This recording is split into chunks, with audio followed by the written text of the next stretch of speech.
Hola, hola, ¿qué tal? Muy buenos días para todos, para todas. Bienvenidos, esto es la primera edición de MBD Noticias. Qué gusto recibirles en esta jornada de viernes 2 de junio, 16 grados la temperatura en estos momentos en Capital. Se va preparando, mucha humedad y vamos a repasar ya rápidamente cómo vendrá el tiempo. Está agradable la mañana a esta hora en Muy Montevideo. Muy agradable, sí, ¿no? Sí. No sé si secará la ropa, pero bueno, la máxima de hoy va a ser 24 grados, según indica meteorología para el área metropolitana. No se prevén lluvias, el cielo estará algo nuboso en Montevideo. Pero el fin de semana sí se prevén lluvias, porque para el sábado 3 de junio, tendremos una mínima de 15 grados, una máxima de 21, con cielo nuboso y cubierto y probables precipitaciones. Sí, también probables precipitaciones y tormentas el domingo 4 de junio. Las temperaturas extremas 12 en la mínima, 18 bajando la máxima. No sé si será suficiente, pero bueno, el tema del agua va a estar presente en este cierto. Informativo, en estas horas que sigue, porque bueno, seguimos teniendo problemas. Y necesitamos, es así. Bueno, vamos a contarles algunos de los temas que tenemos para compartir con ustedes hasta las 9 de la mañana, aquí en esta primera edición de MBD Noticias. La justicia condenó a los militares retirados Rubens Francia y Francisco Macaluso por las torturas contra 21 integrantes de la Juventud Comunista en el ex batallón de infantería número 6 del departamento de San José en los años 1975 a 1978. La condena es a 12 años y 6 meses de penitenciaría. Vamos a tener un informe de nuestro compañero Luca Veloz, que estuvo allí trabajando durante todo el día de ayer. Otro de los temas centrales de esta jornada y que ha marcado la semana tiene que ver con el desafuero del senador Gustavo Penades, la vicepresidenta de la República, presidenta de la Asamblea General, Beatriz Argimón, dijo que todos los partidos son proclives a votar el desafuero.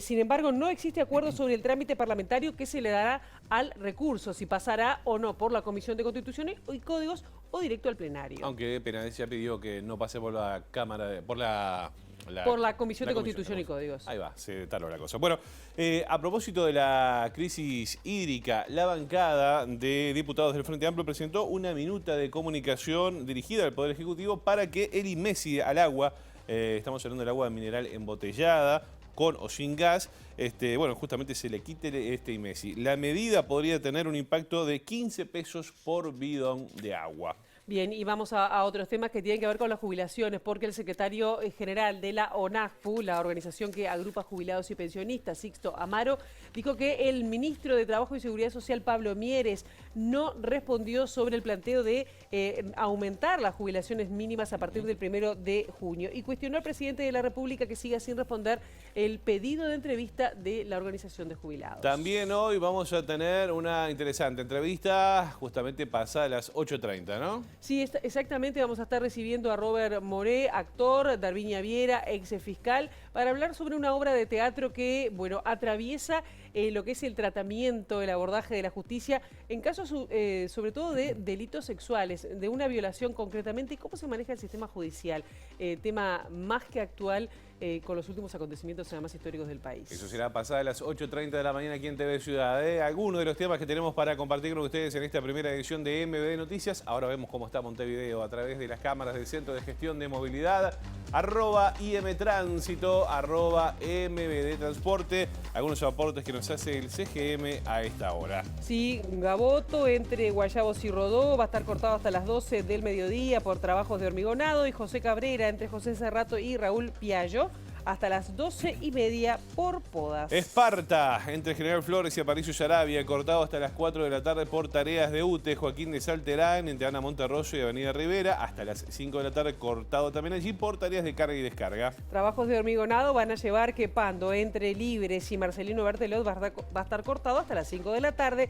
De igual manera, Juan Carlos Sabat, Pebet, esquina 26 de marzo, hasta las 5 de la tarde. ¿Quiere dos más? Dos más. José Vázquez Ledesma, entre Francisco Vidal y Benito Blanco, cortado hasta las 5 de la tarde por tareas de carga y descarga. Y Lorenzo Justiniano Pérez, entre Achillas y Joaquín El Muñoz, cortado hasta las 13 horas por tareas de hormigonado, nos informa el CGM. A esta hora tenemos una Montevideo que amanece movida en este viernes, ¿eh?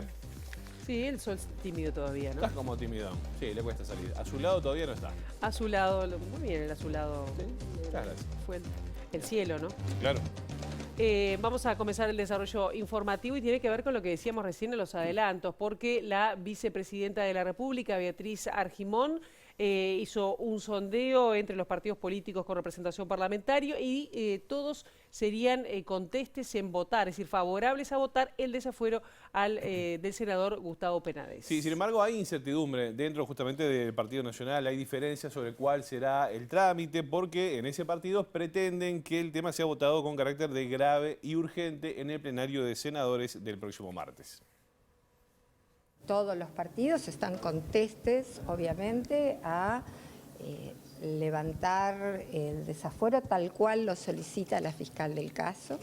Planteamos 3 tipos de posibilidades: dar un informe in voce quien habla y votar en un plenario, en virtud que el propio senador del cual se solicita el desafuero, digamos, se allanó, ya ha manifestado públicamente que nos solicita especialmente un rápido diligenciamiento. En segundo lugar, dar un pasaje a la comisión respectiva. Estaríamos el mismo martes enviando el proyecto a la comisión, de esa manera el propio martes ya definir la tercera opción, que es el pasaje a comisión y que la propia comisión defina sus tiempos. ¿Cuál se resuelve? La bancada del Partido Nacional, si me permiten, había definido que lo quería hacer cuanto antes. ¿Qué entiende que es lo mejor que haga el partido si es que se vota el desafuero de Penades o cuando se vote? Bueno, a mí me parece que rápidamente el partido tiene que tomar decisión. ¿Suspenderlo? Y si me permiten, creo que estos temas requieren de, ni bien se pueda tomar una decisión terminante, tomarla. Por su parte, la bancada del Frente Amplio resolvió que el pedido de desafuero se trate en la Comisión de Constitución y Códigos de la Cámara Baja, de la Cámara Alta, perdón, y luego el miércoles se vote en plenario. A nosotros nos parece que es muy importante que pase por la comisión, más allá de que incluso hemos expresado, adelantado, que seguramente se estará votando el desafuero, corresponde conocer con la prudencia del caso, dado la sensibilidad, dado todo lo que sabemos en cuanto a toca con respecto a estos temas de abuso contra menores. Más allá de eso, entendemos que corresponde para un trabajo serio y responsable justamente, que los compañeros que integran esa comisión conozcan esos fundamentos que vienen desde la justicia. Parece que no estaría bien que así, sin ese conocimiento, lo estuviéramos votando. Entonces decimos, tiene que darse ese tiempo, no queremos enlentecer, por eso estamos hablando del martes que pase a la comisión y que el miércoles en la sesión plenaria se esté votando y se esté tratando y luego votar el desafuero, pero lo otro nos parece que no amerita dejar claro que parece que en algún momento se habló de pacto de caballeros. Queremos que quede la tranquilidad en la población y en todos nuestros compañeros también de la fuerza política, de que no existe, de que no existió ningún tipo de acuerdo de estas características. Bueno, y a propósito del tema, siguen surgiendo novedades a propósito de las declaraciones de Penades en Fiscalía. Por ejemplo, en su declaración, el senador nacionalista dijo que no pedía el documento de identidad a las personas con las que pagaba por sexo. Además, confirmó haber concurrido a uno de los moteles señalados por alguna de las víctimas. Jueza del caso, Alicia Guione, busca que se corrobore la información proporcionada por los denunciantes mediante los registros de las cámaras de video de los moteles mencionados por las víctimas. Según informó Montevideo Portal, en base a fuentes del caso, las fechas en las que se habrían cometido los delitos son lejanas en el tiempo, por lo que no resulta sencillo obtener las grabaciones. En este sentido, la jueza solicitó información sobre los pagos realizados con tarjetas. El mismo medio sostuvo que Penades declaró ante Fiscalía que concurría a uno de los moteles señalados. En su declaración negó que haya ido con menores, por lo menos a sabiendas, dado que también argumentó que no pedía el documento de identidad a las personas con quien mantenía relaciones sexuales para corroborar si eran mayores o no de edad. Hasta el momento, 8 víctimas declararon en el caso. Además del senador, también declaró como indagado ante la Fiscalía el docente del Liceo Militar Sebastián Mauvesin, señalado como intermediario entre Penades y los denunciantes. Vamos a hablar de temas políticos ahora porque el ex senador Pedro Bordaberry del Partido Colorado registró su agrupación Vamos Uruguay ante la Comisión Nacional de Asuntos Electorales del Partido Colorado para poder utilizar el lema partidario, según informó el matutino La Diaria. En la solicitud se pide utilizar los sublemas Vamos Uruguay, Vamos Colorados y Vamos Vallistas. Bordaberry aparece en primer lugar en la lista de firmantes, acompañado de varios integrantes de Vamos Uruguay, como la ex canciller Carolina H., el subsecretario de Industria Walter Berry y el abogado Jaime Zapolinsky. En principio, el registro ante las autoridades coloradas es una formalidad para mantener activo el nombre de la agrupación, ya que el ex senador aún no definió su posible retorno a la actividad política. Bordaberry aparece como firmante, ya que en su momento encabezó el ejecutivo de Vamos Uruguay. Bueno, muy bien, vamos a ir con otros asuntos ahora. OCE está realizando perforaciones en Montevideo y la zona metropolitana en coordinación con la comuna capitalina para encontrar agua que se pueda utilizar para diferentes tareas. Sí, exactamente. Además, se están ultimando detalles para poner en funcionamiento una planta que envase agua en sachet y para abastecer con agua proveniente del departamento de San José. Según informó El País y confirmó MBD Noticias, las perforaciones se están dando en la zona del Parque Valle y están evaluando el caudal de cada una de ellas. Una es en la pista de atletismo y otra próxima al velódromo. La primera perforación da 3.000 litros por hora, lo que significa que para llenar un camión cisterna de 30.000 litros hay que esperar 10 horas, lo que es mucho tiempo según informan desde OCE. En tanto, sobre la perforación en la zona del velódromo habría novedades este viernes. OCE también trabaja en poner a punto una máquina de envasado de agua en sachet, que según informaron fuentes del ente, se va a abastecer con agua proveniente de San José. Actualmente el agua de los hospitales está garantizado a través de agua potable que se trae en camiones a diario de Costa Azul. Para la logística debieron contratar 14 camiones de 30.000 litros y están a la espera de la llegada de la compra de 10 camiones de 30.000 litros. Por otra parte, se realizan análisis de pozos de agua en toda la ciudad. Según se informó en las últimas horas, el agua de un pozo ubicado en el Hospital Militar se podría utilizar para abastecer el centro de salud.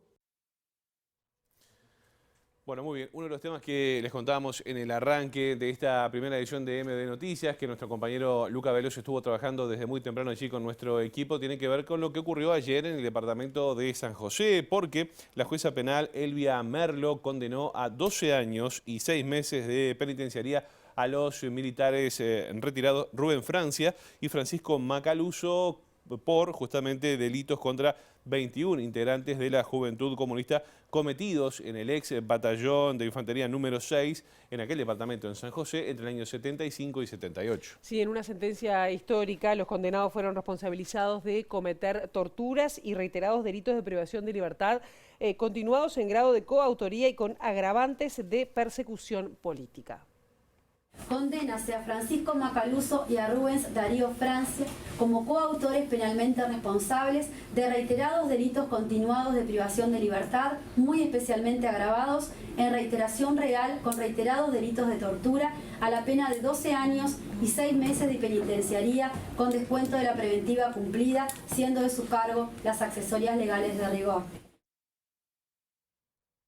Bueno, ese era el audio de la jueza justamente de esta causa que, bueno, se conoció este dictamen ayer en el departamento de San José, donde muy temprano, como decíamos, estaba trabajando nuestro compañero Luca Veloz, a quien ya recibimos y felicitamos además por el trabajo que estuvo realizando ayer. Bueno, muchísimas gracias. Es el trabajo de todos en equipo, ¿no? Porque este es el segundo juicio oral y público por derechos humanos en el interior. Recuerdan que estuvimos en los vagones hace muy poquito. No, Canelones. Y este se da en esta segunda instancia. Después de 4 audiencias, bueno, se llegó a la etapa final, la lectura de la sentencia, que escuchábamos a la jueza María Elisa Merlo, que fue una sentencia extensa, fue mucho más extensa que los últimos juicios de derechos humanos que hemos vivido, fue fundamentada y desde el principio se dio como una jornada diferente en San José, allí en el juzgado de segundo turno de la calle 33 y Dámaso Antonio Larrañaga, enfrente a la sociedad italiana. Además, se cortó la calle, estuvieron llegando delegaciones de Crisol mandó mucha un gente, ómnibus. Sí, además lo tuvimos ayer antes de que salieran. Exactamente. También una delegación del juicio de los vagones, de las víctimas del juicio de los vagones, Blanca, todos ellos estuvieron allí y nosotros estuvimos desde muy temprano. Hay que decirlo, desde temprano fuimos los únicos. Ajá. Después llegaron los colegas y estuvimos trabajando en esto que para el fiscal Percivale fue histórico por la fundamentación y por la categorización de torturas también. La jueza María Elvia Merlo se basó en sentencias y en jurisprudencia de Nuremberg, de Perú, donde también ocurrieron delitos de este tipo. Y esto decía Percivale justamente sobre la sentencia. También es un ejemplo para los tribunales y para nuestro Poder Judicial, porque fue muy motivada, por momentos muy didáctica, explicitó todas las razones por qué condenaba a los represores, puso el énfasis en las víctimas, en la dignidad de las víctimas, que eso es uno de los temas claves de estos juicios. Puso también el énfasis en que el Estado tiene una obligación en este tipo de delitos, y también especificó que este es un tema de lesa humanidad que no solo afecta a las víctimas, sino que nos afecta a todos nosotros. Y también dijo otro punto clave, que esto también es un tema de una pena que tiene un futuro, porque esto es como una especie de garantía de no repetición. Por estas razones, más allá de que existen algunas discrepancias jurídicas entre lo que es la posición de la Fiscalía y del juzgado, concluyó que las personas eran responsables y admitió la pena requerida por la Fiscalía, que fueron de 12 años y 6 meses de prisión. Allí hubo un cambio en la tipificación, por eso habla de las diferencias, porque el delito de tortura que dictaminó la jueza finalmente, y el de reiterados delitos de privación, con agravantes especiales para estos dos exmilitares retirados. Uno, de que fueron funcionarios públicos durante todo ese proceso de los delitos, y además que fue una persecución política, porque ustedes hablaban, 21 militantes jóvenes de las juventudes comunistas y también del Partido Comunista de San José, que estuvieron allí con estos apremios, esta tortura. Además, bueno, de esto, el grado de coautoría, la sistematización que fue probada por los peritos. Estamos hablando de Fabiana Larrobla, perito, y también de Rodríguez Almada, que estuvo con nosotros aquí. También fueron peritos que estuvieron allí en la causa.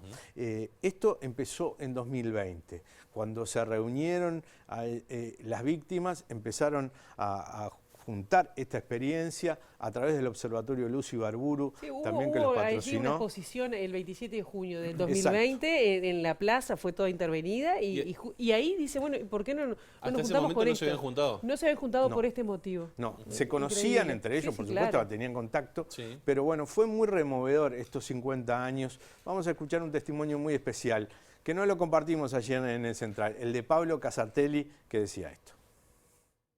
Es un mojón. Desde el punto de vista jurídico es un mojón. Yo personalmente me quedé asombrado del análisis tan profundo, extenso, pero muy profundo de la jueza, analizando desde el plan Cóndor, de que el objetivo de ellos no era simplemente conseguir información, sino que era destruirlos como personas. Entonces, después de casi 50 años estar acá, es incalificable. Escuchar el análisis de una mujer joven como la jueza, y escuchar la sentencia. Valió la pena.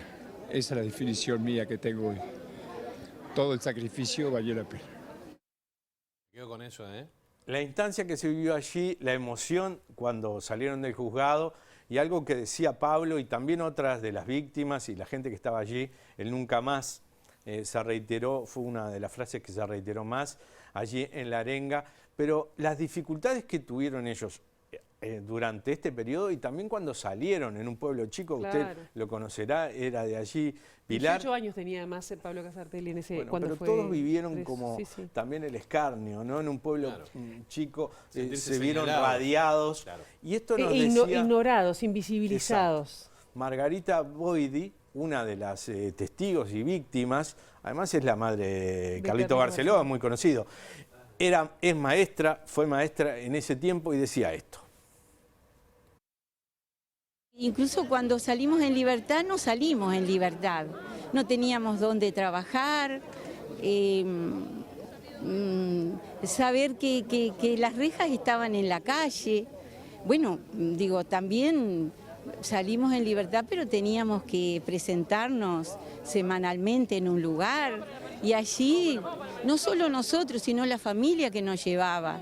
Porque no es solo nosotros, es esta expansión hacia la familia, entonces ellos también tenían que semanalmente estar soportando esperas de 2 horas, de 3 horas, para una firma que teníamos que decir que seguíamos estando en este lugar, ¿no? Bien, tremendo. Bueno, felicitaciones nuevamente por el trabajo que realizaron ayer con todo el equipo. Última pregunta en el final, Sí. ¿qué pasa con los militares? Los militares están con las cautelares en este momento, están cumpliendo prisión preventiva domiciliaria. En la casa. Ellos, claro, participaron de la audiencia por Zoom. Ustedes veían a la abogada, las abogadas, que son además la hija de Gabazo y la hija de Arap. Que son las abogadas de los represores estos que fueron condenados. Ellos estaban por Zoom, están con medidas, uno de ellos está con una tobillera, no puede salir de la casa, el otro está en la casa. Las medidas cautelares fueron recurridas por la Fiscalía, esto está en otro juzgado, en otra instancia, veremos qué pasa, porque la prisión son 12 años y 6 meses de la condena, ¿no? Claro. Deberían cumplirlo en prisión. ¿Cómo fue? Porque vos dijiste, fuiste el primero en llegar ahí, fuera de San José. Esto era un punto céntrico.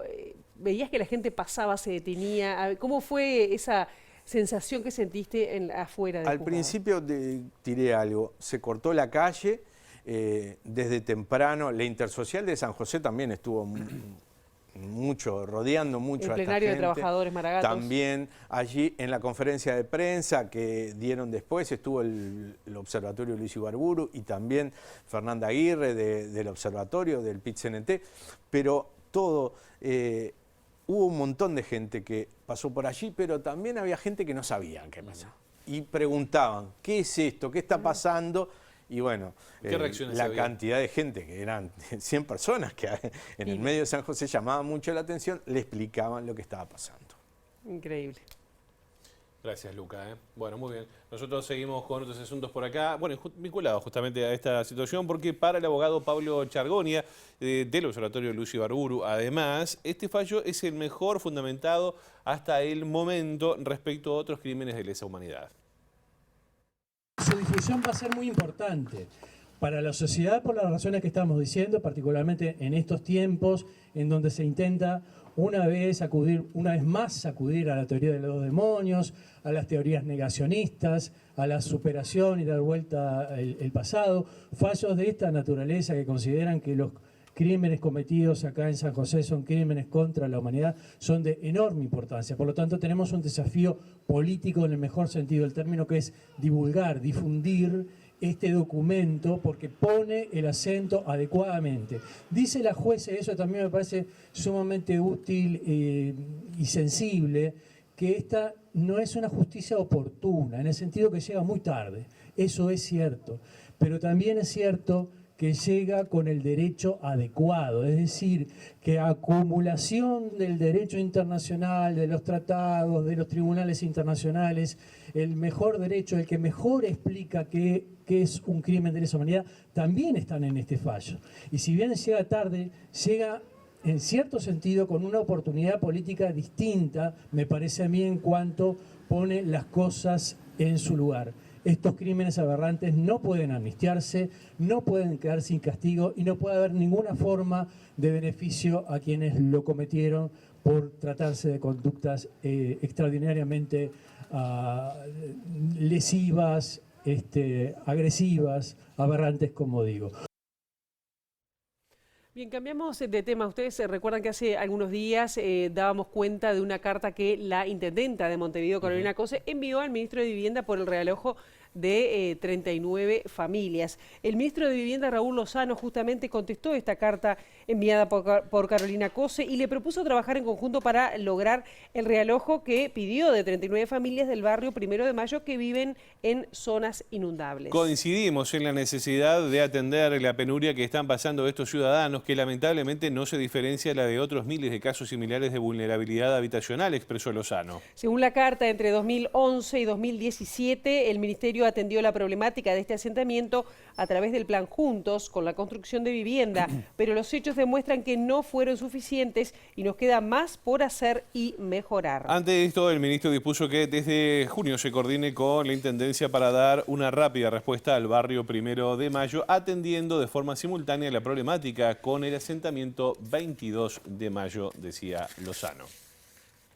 El secretario general de la Organización Nacional de Jubilados y Pensionistas, Sixto Amaro, dijo que el ministro de Trabajo y Seguridad Social, Pablo Mieres, no respondió a la propuesta de incrementar las jubilaciones mínimas a partir del mes de julio. Sí, en ese marco, vean ustedes, dijo que hay 140.000 facilidades que cobran 17.200 pesos y que esta población está pasando hambre. No hubo respuestas concretas. Nosotros planteamos la pérdida del poder adquisitivo de jubilados y pensionistas desde hace más de 3 años, que hoy estamos por debajo en un 2,3 en cuanto a la inflación, que hay jubilados que tienen que sobrevivir con 17.223 pesos por mes. Asimismo, ONAJPU afirmó que no ha recibido respuesta al pedido de entrevista con el presidente Luis Lacalle Pou, a quien le quieren transmitir la inquietud por las jubilaciones más bajas. El mandatario no ha recibido a la gremial de jubilados en sus 3 años de gobierno. Nosotros planteamos un aumento del 3% a partir del 1 de julio para poder recuperar realmente el poder adquisitivo que hemos perdido. En cuanto a esto, tampoco hemos tenido respuestas y bueno, seguimos intentando mantener una reunión con el señor presidente de la República para hablar de esto, de los jubilados que ganan menos, de los jubilados que van a las mutualistas y tienen que retirar 8 o 10 medicamentos y terminan retirando 4 o 5 porque no les alcanza el dinero.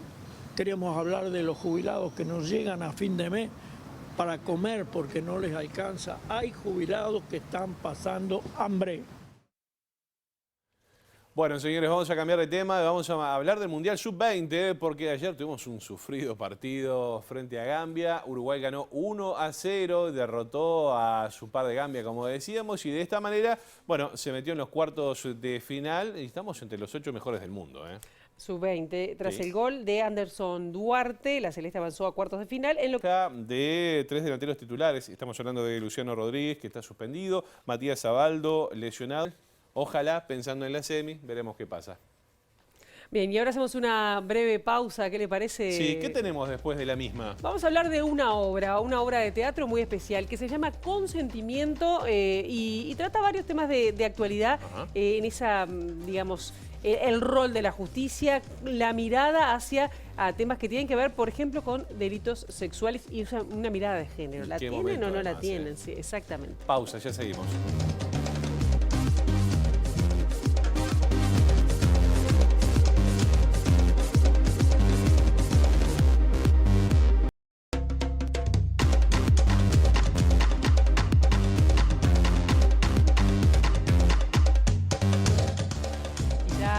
Momento de recibir en estudios a 2 personas que provienen de distintos ámbitos, ¿no? Una persona es actora, otra persona es, bueno, exintegrante, ¿no? Del Poder Judicial, de Fiscalía. No, del Fiscalía. De Fiscalía.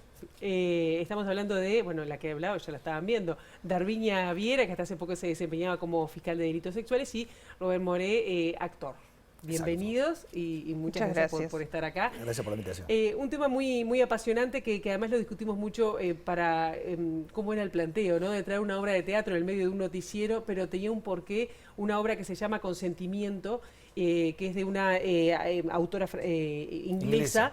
Nina Raine, trata sobre casos de abuso sexual y la mirada que desde el sistema de justicia o sobre distintos actores y sobre la sociedad tiene sobre este tipo de delitos que ocurre además en la intimidad. Y además me llamó la atención, porque fui a ver la obra, cuando veo que habían tomado, quienes habían, sido consultados para llevar adelante esta obra. Y ahí es que veo a Darviña Viera, también Mariela Solari, que está encargada de la unidad de víctimas, y Juan Raúl Williman, ¿no? Que bueno, también del consultorio jurídico de la Universidad de la República. Y aparte, perdón, yo tuve charlas personales con Negro, el fiscal Negro. El fiscal Carlos Negro. Carlos Negro. Bien. Empiezo por ti, por vos, Moré, sobre cómo es que se hizo este planteo de cómo llega la obra, Consentimiento a trabajarse y a Sí, la obra es una propuesta del Galpón, llaman a Lucio Hernández para dirigirla, y él me invita, y el Galpón con el Circular somos casas hermanas, entonces empezamos a trabajar. Y el primer contacto con la obra, vimos que la obra al ser inglesa, todo lo que es la ley inglesa es muy diferente a la nuestra. Entonces ahí fue donde solicitamos el apoyo de Mariela, Darviña también estuvo en la lectura, nos ayornaron con todo lo legal. Pero el tema es muy fuerte en cuanto al consentimiento, ¿no? Una actualidad. Yo creo que la obra habla de las relaciones humanas en general, el consentimiento y el caso de violación va pasando por la obra, tanto por el lado de la víctima como por el lado de los abogados. Y está contado desde el lado de los abogados, que uno nunca sabe cómo se llevan el trabajo a casa, ¿no? Y es totalmente frío esa cuestión de mi violado, mi asesinado, yo soy un violador, yo soy cómo se habla, ¿no? Un poco lo que hablábamos recién fuera de aire, de cómo en la jerga cada uno lleva su trabajo, ¿no? Entonces ese es creo que un poco el gran drama de la obra, que tiene mucho humor, sí, que yo creo que está puesto para que la gente pueda como respirar, porque el tema es realmente, nos toca a todos, nos interpela a todos, en cuanto a la mirada de si hay consentimiento o no a la hora de tener sexo, incluso dentro de la pareja, ¿no? Igual, dentro del matrimonio, eso te iba a decir, porque también se pasan o se plantean temas de abuso sexual dentro del matrimonio, ¿no? Sí. ¿Cuándo se consiente y cuáles son las condiciones? Y ahí, Darviña, me gustaría saber cuál fue la mirada que ustedes tuvieron, el aporte a la obra, que realmente está como muy fluye mucho, está muy cerrada con respecto al tema de esa mirada legal, ¿no? Sí. Y la desprotección de las víctimas, porque veíamos una víctima, varias víctimas, porque más de una víctima. Sí, más de una víctima. El aporte, desamparada, perdón. Sí. No, perdón. El aporte nuestro en realidad fue como ayornar esa obra a nuestro código o a nuestra realidad jurídica actual acá en Uruguay, lo más posible. Si bien hay cosas que no se podían tocar, vamos a decir, porque le quitaba esa autenticidad a la obra y lo que quería mostrar en realidad la obra, creo yo. Que está muy buena, la verdad que muy buena, nos gustó mucho después cuando fuimos al estreno. Es una obra que impacta justamente, y a nosotros también, digo, yo ahora ya no trabajo, pero lo hice y te impacta como la frialdad con la que se trata a la víctima, que es una cosa que no podría suceder, pero creo que hoy por hoy sigue sucediendo. Sigue sucediendo, está desamparada, está tratada como el trofeo de si gano el juicio o no gano el juicio y cómo hago para... No en todos los casos, por suerte. Creo que con el nuevo código, la ley de género, ha traído otros aires y se trata a la víctima de otra forma, pero no dejan de suceder esos casos, no deja de haber operadores jurídicos, digo en general, no solo desde el Poder Judicial, sino de la Fiscalía, la Defensa, que traten a la víctima como un objeto y no les importa lo que... Digo, bueno, en el caso de la obra muestra a un fiscal totalmente frío que no le interesa qué le pasa a la víctima, sino su trabajo solamente. ¿Me explico? Nos pasaba en el caso, digo, tu caso es bien claro en la obra, cómo representa esa mirada misógina sobre la víctima que no te importaba lo que había pasado la mujer, sino te basabas en que si iba vestida, si había tomado, si no había tomado. Te costó construir ese personaje, tomaste de ideas, de casos que uno lamentablemente, bueno, surgen a diario en nuestro país. Puse la mirada muy atenta en los abogados que se desempeñan, traté de abarcar el mayor espectro posible, pero sobre todo me basé como en los prejuicios que todos tenemos, ¿no? Porque yo creo que por más que las leyes hayan cambiado, todavía sigue vigente en la sociedad la violaron. ¿Cómo iba? ¿Pero qué hacía saliendo del baile a las 2 de la mañana, sola? ¿Cómo iba a ir sola? Claro. ¿Cómo viste?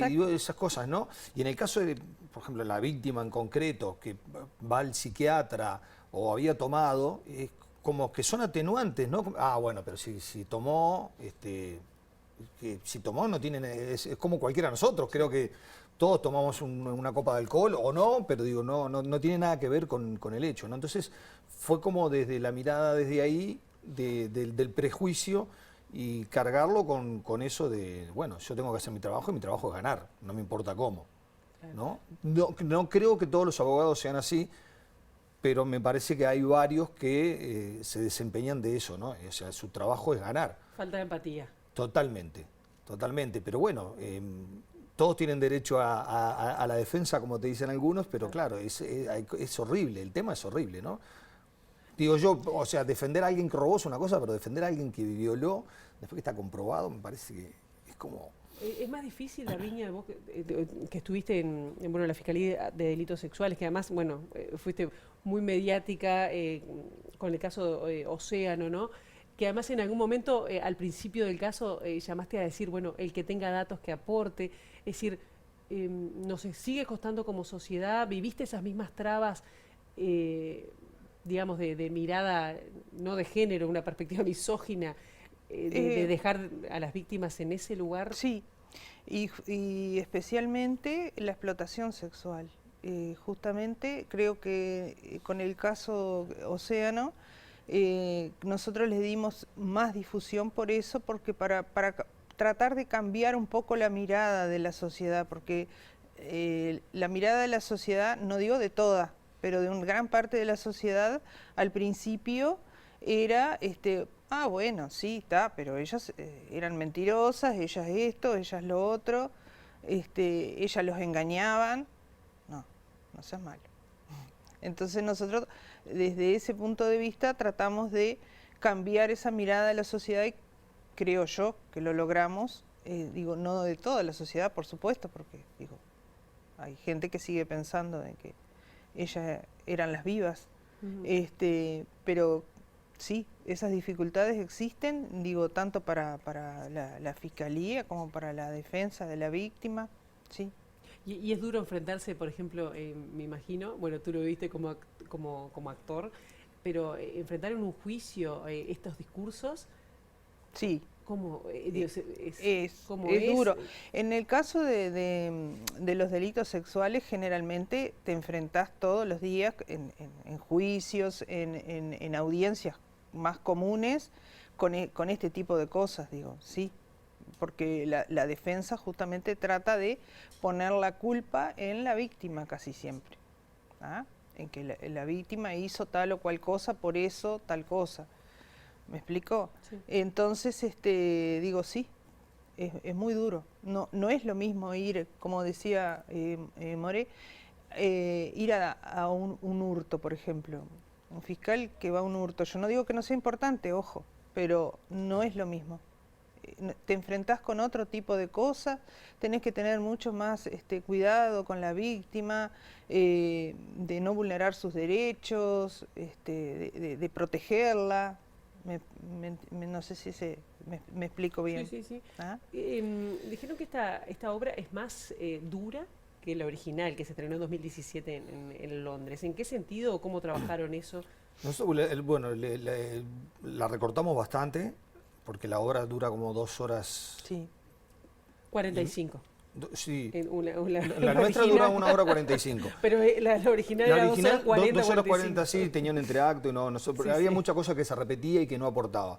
Yo creo que la mirada de Lucio, el director, de ir directo a la emoción, directo a lo carnal, de los personajes, lo que están viviendo los personajes, sacándole toda la hojarasca, hace que sea mucho más dura, que sea mucho más verdadera y que no esté visto como cuando uno mira una serie de televisión de casos policiales, ¿no? Que es como, bueno, está como al pasar. Yo creo que acá nosotros vas viendo los personajes que se van desmoronando, ¿no?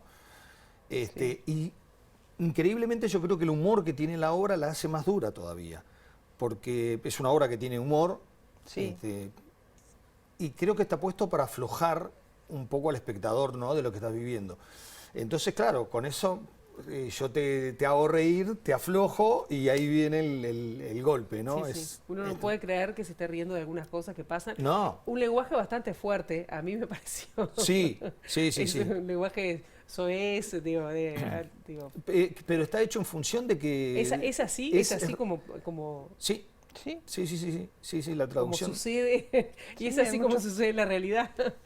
¿No? Mira, nosotros el fin de semana pasado fue alguien que no sé, trabaja en el sistema judicial, una mujer, y se fue llorando, porque decía, es así como tratan a las víctimas, es así, y claro, son cosas que a nosotros como actores nos conmueve, porque estás haciendo algo y que sea tan real, que esté tan presente en nuestra actualidad y que esté pasando y no haya un cambio, es terrible. Claro, y además otra de las cuestiones era el tema de la prueba, ¿no? Que lo manejaban los abogados, y imagino que debe ser también difícil eso en cuando es delitos sexuales y pasa tiempo, o cuando pasa dentro de un matrimonio. Sí. ¿Cómo es trabajar en ese tipo de cosas, no? Sí, todos los casos de delitos sexuales, la prueba siempre es difícil, porque no tenés testigos del hecho en sí, generalmente no los hay, la mayoría de los casos, entonces tenés que buscar las pruebas por otro lado, en profesionales, en la declaración, que es lo más importante, la declaración de la víctima, si se puede dar, o frente a un profesional, también es válida esa declaración, depende de la edad y el estado emocional de la víctima. Entonces, digo, siempre es más difícil, porque como que la prueba de un hurto, por ejemplo, está la cámara, si se ve a la persona que está hurtando, etcétera, o el objeto que lo tenía encima, en fin, lo vieron un testigo que lo vio salir con el objeto. Es como más más tangible, si se puede, si me acá es un permiten. tema, hay una cuestión emocional, digo, porque Claro, ¿cuál es la prueba? Claro, sí. Lo principal es la declaración de la víctima siempre, ya sea frente al juez o frente a un profesional. Que aquí vamos a decir que no fue defendida. No. Usted la atacó. Sí. Bueno, sí, era mi trabajo justamente defender claro, aparte al agresor. Al agresor, ¿no? Cómo quedan afuera una cantidad de cosas que ella misma lo dice, ¿no? Uno se ríe así, pero es terrible. Es terrible. Es una buena obra. Justamente, además hay tantos temas de actualidad que están vinculados. Igual la víctima de Moré estaba bastante bien parada, ¿no? Sí. Sí. Porque no es lo común. No es lo común en delitos sexuales ver la víctima como la vemos en la obra.